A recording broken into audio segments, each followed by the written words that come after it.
We begin our coverage tonight at the White House. At two public appearances today, President Trump addressed a flurry of news stories and controversies.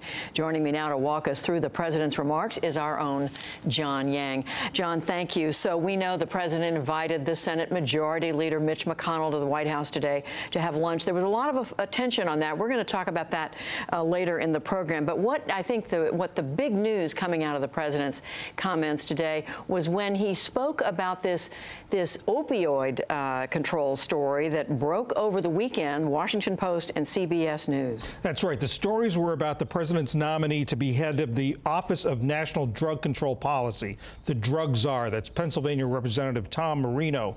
The stories say that he pushed legislation in Congress that made it harder for the DEA, the Drug Enforcement Administration, to police opioids. And today, Mr. Trump said he wants to talk to Marino about that. I did see the report. We're going to look into the report. We're going to take it very seriously because we're going to have a major announcement probably next week on the drug crisis and on the opioid massive problem. And I want to get that absolutely right. We're going to be looking into Tom. Earlier today, Senator Joe Manchin of West Virginia, a state hard hit by the opioid crisis, said he wants that nomination withdrawn. And we're going to be hearing more about that opioid story a little later in the program with William Brangham.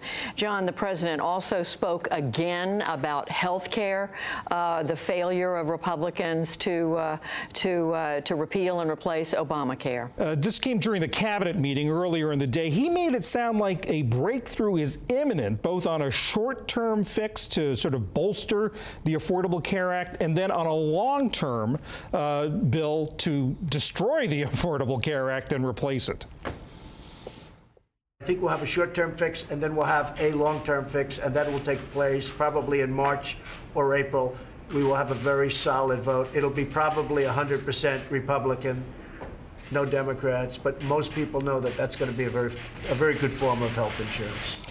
Now, our colleague Lisa Desjardins reports from Capitol Hill that there is some signs of progress on a short-term fix, a bipartisan short-term fix. The negotiations or talks between Senator Lamar Alexander and Senator Patty Murray are showing some signs of progress. But on the longer-term fix, the suggestion is, according to Lisa, that the president may be pushing an idea that is not yet fully baked on Capitol Hill.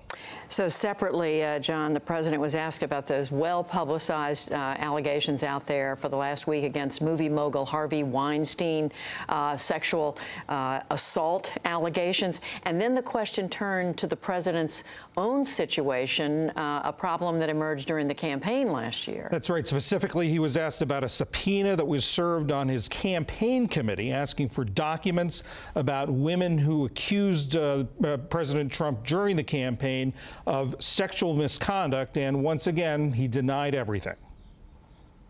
All I can say is it's totally fake news. It's just fake. It's fake. It's made up stuff, and it's disgraceful what happens. But that happens in the world of politics. Mr. Trump's lawyers are trying to have that suit dismissed. They argue that a sitting president cannot face a civil suit. And finally, John, the president was asked why he has not spoken out publicly yet about U.S. Special Operations soldiers who were killed in Niger just in the last few days by Islamist extremist forces. He took this question and turned it into a comparison, this question about 4 fallen warriors overseas, and made it a comparison between how he reacts and how other presidents reacted, particularly his immediate predecessor, President Obama.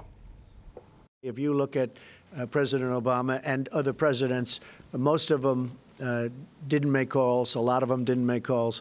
I like to call when it's appropriate, when I think I'm able to do it. Earlier you said that President Obama never called the families of fallen soldiers. How can you make that claim? I don't know if he did. No.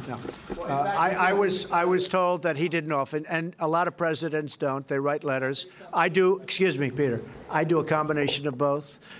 Sometimes it's a very difficult thing to do, but I do a combination of both.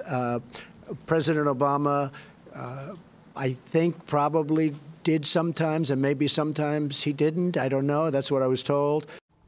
Former aides to President Obama are pushing back very hard, saying that he did make phone calls, he wrote, and I can say that also both President Obama and President George W. Bush met personally with families of the fallen. John Yang, thank you very much.